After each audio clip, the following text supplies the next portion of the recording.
Salam jumpa para umat Allah di Keuskupan Surabaya. Salam sehat.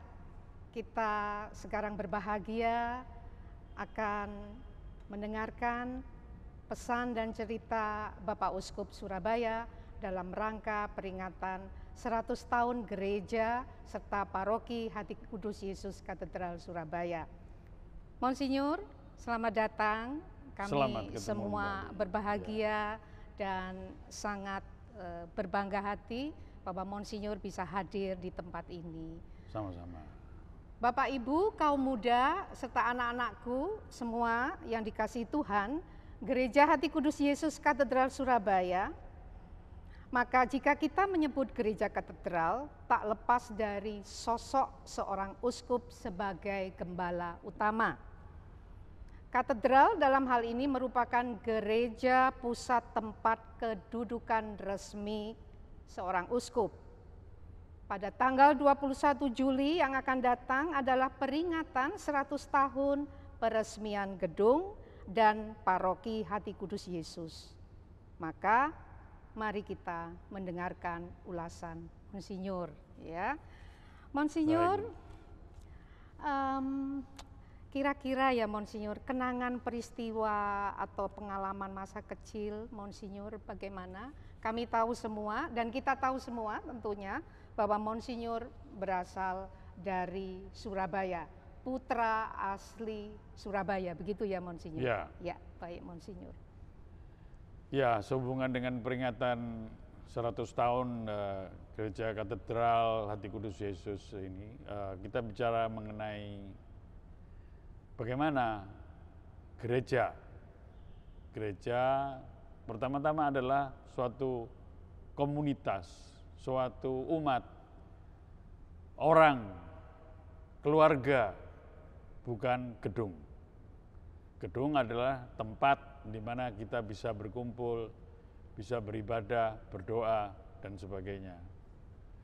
Pengalaman saya di masa kecil, mulai dari gereja paroki Santo Mikael Tanjung Perak di Surabaya. Oh iya. Itu kenangan khusus karena ya saya diminta oleh ibu. Baik. Untuk belum Katolik, belum dibaptis, ya menemani ibu untuk ke gereja untuk misa, ikut misa. Pada waktu itu misa bagi mereka yang belum dibaptis duduk di belakang. Ya. Ada aturan seperti itu ya, aturannya ketat. Ya. Baik.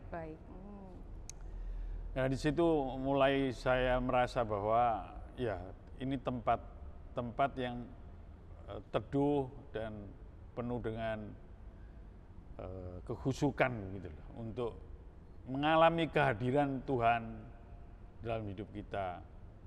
Nah, dari situ mulai terus berusaha untuk mengalami keteduhan hati di gereja paroki Santo Mikael Tanjung Perak, Surabaya. Ya. Monsinyur sungguh sangat menarik dan membuat kita semua menjadi inspiratif. Tempat yang teduh mengantar Monsinyur menjadi uskup ya, saat itu kan masih kecil ya, cita-cita Romo dan sebagainya. Maka Monsinyur sekarang kita pindah sudah di katedral sini ya Monsinyur. Ya. Peristiwa apa yang menarik Monsinyur ketika Monsinyur ditapiskan di katedral ini Monsinyur? Ya, memang berkatedral bagi saya sangat asing karena saya tinggal dan berasal dari Tanjung Perak di Surabaya Utara itu. Jauh ya Monsinyur. Jauh, ya. Ya. Jadi nggak kenal sama bahkan sekali mungkin gitu. Ya baru tahu kalau ada gereja katedral itu ya waktu mau jadi imam, ya, jadi frater, calon imam di waktu itu ya kuliah disekolahkan di Seminari Tinggi Santo Paulus Kendungan Yogyakarta. Oke, baik. Jadi hanya tahu waktu kalau mengunjungi audiensi dengan Bapak Uskup, waktu itu Monsinyur Yohanes Kloster, CM. Iya. Ya tapi hanya ke Wisma Keuskupan, Oh, jadi tapi tidak pernah jadi, mengunjungi ini. Jadi Monsinyur tahu, oh Surabaya itu ada katedral, Ya. karena Monsinyur Kloster Ya. saat itu audiensi dengan para frater calon imam, maka begitu. Lalu Monsinyur audiensi satu orang saja. Oh, Waktu itu audiensi calon satu orang. imam sudah sangat ya, sedikit. ya baik. Lalu bagaimana Monsinyur ketika tabisan di situ? Itu terus yang menarik. Persiapan untuk, memang saya ditabisnya kan jadi imam 21 Januari 1982. Itu 21 ya Januari, ya. seorang diri memang. Ya itu baru bisa masuk sini. Ya. Oh, jadi satu orang saja. Dan ya. itu Wah. Romo saat itu ya? Iya. Romo Sutekno satu Iya. orang. Waduh, bangga Monsinyur. Wah bangga, iya. Terus sepanjang prosesi dari pintu itu, wah kayak gitu, eng ya itu deh. Ini ada karpet merah saat itu, Monsinyur? Iya. Oh, wah, sudah ada ya zaman itu ya. sekitar berapa tahun ya Monsinyur? 39 tahun kah saat itu? Iya. Ya, kemudian apa tadi Monsinyur ang ing itu jadi? Oh, enggak, itu kan eng ya. berprosesi itu. Oh, baik. Itu saat dengan itu. romo-romo di depan itu. Wah, tapi waktu itu berapa? 60-an gitu. Oke. Imam ya ditabiskan masuk, kemudian nah itulah katedral. baru saya tahu, oh ini memang untuk semua acara-acara penting keuskupan itu ya di katedral, apalagi untuk tabisan imam. Baik, ya. Karena memang katedral menjadi katakanlah gereja induk bagi paroki-paroki, gereja-gereja paroki di seluruh wilayah keuskupan. Ya. Jadi itu ya Monsinyur. Ya. Ketika tabisan uskup tentunya tidak di sini ya Monsinyur, tidak di katedral ini ya, tetapi di luar ya. Di Morokrembangan itu. Oke, baik itu. Tetapi tabisan imam justru ini di sini. Memberikan kesan tersendiri bagi Monsinyur. Baik, kita tahu sekarang bahwa ada istilah gereja induk tadi Monsinyur gereja ya, induk, baik itu sebagai mau posisi dibilang gereja induk, gereja pusat ya, atau sebagai ya. Kita sekarang melihat ada posisi sentral katedral bagi Bapak Uskup. Bagaimana pendapat Monsinyur tentang hal itu? Mulai ya abad keempat begitulah memang, karena sudah menjadi gereja, terutama gereja Katolik. Baik. Itu sudah ada hierarki kepemimpinan, pelayanan sebagai pemimpin itu ada uskup, lalu imam-imam sebagai pembantu uskup, lalu sudah yang lain diakon dan sebagainya, dan itu hierarki. Nah itu pada saat itulah ditentukan perlunya ada pusat di mana Bapak Uskup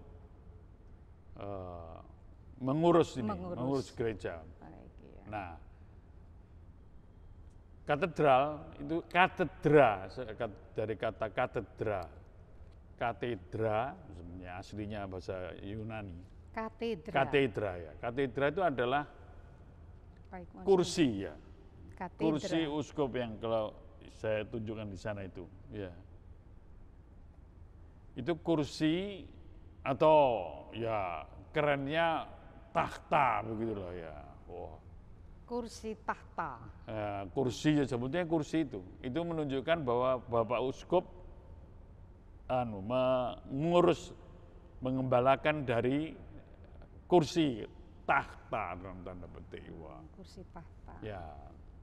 Nah, kemudian kursi dengan warna merah itu apa, ada simbol Monsinyur? Ya, khusus? warna merah itu jingga apa semacam itu warna uskup. memang itu yang mempunyai kesan apa itu bukan merah, jingga seperti yang Monsinyur. Ya, seperti ini. Oh baik. Ada apa? Kalau uskup agung itu merah. Baik. Ininya juga merah. Surabaya bukan uskup agung. Bukan uskup agung. Ya. Jadi Surabaya ada keuskupan Surabaya keuskupan, tanpa agung. Iya, keuskupan. Oke. Baik. Jadi bagaimana tadi Monsinyur sentra katedral tahta mengurus untuk mengurus menggembalakan umat. Ya, ini sebagai apa? Tanda kesatuan lah. Baik. Jadi kesatuan, persatuan itu memang khas Katolik itu.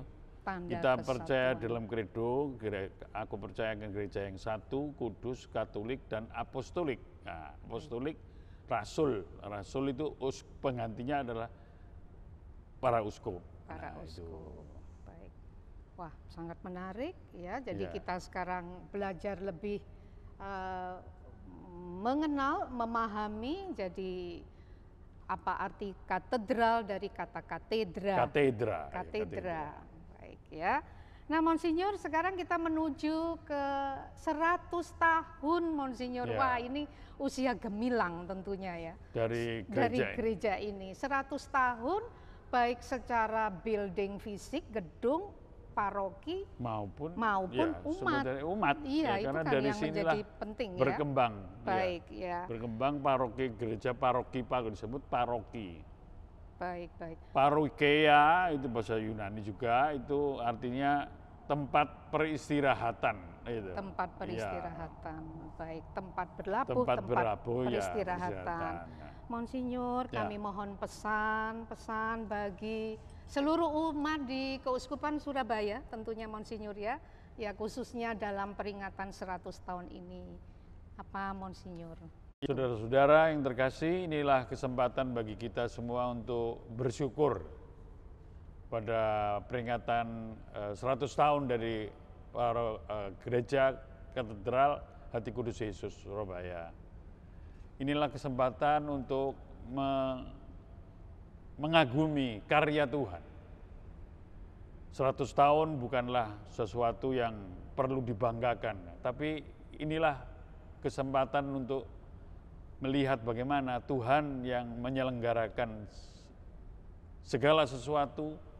Ini karya penyelenggaraan ilahi. Iman kita kepada Tuhan Yesus Kristus itu harus terus berlangsung.